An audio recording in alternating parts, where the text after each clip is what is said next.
Why did big religion try to skirt responsibility by shifting all the blame to the Jehovah's Witness organization for the need for Senate Bill 5280 in Washington state? Let's talk about it. Last week, Washington state passed a bill that enumerated clergy as mandated reporters. I know what you're thinking.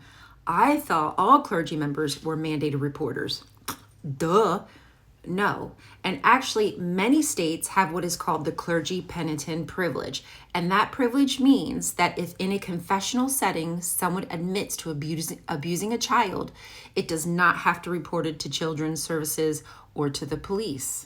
Representative Kelly Chambers, among others, big religion supporters, were shirking and shifting responsibility and pushing the blame to the Jehovah's Witnesses. And this is how they did it. They said, the Jehovah's Witnesses are hiding so much abuse. Just look what happened in Australia with the Australia Royal Commission. We should do something similar. We should have an audit and just see how pervasive child abuse is in the United States. Hey, look, I'm all for an audit. Absolutely. But they wanted this audit in lieu of making clergy enumerated reporters. They said, and then once we find out, we could then better craft laws that will protect kids, because making clergy enumerated reporters and removing the clergy penitent privilege is just not the way to do it. This isn't going to help anybody. If anything, it's going to undermine people's faith in the church.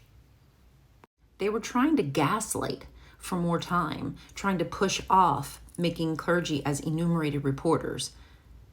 If you want to do an audit, please do an audit, do an inquiry.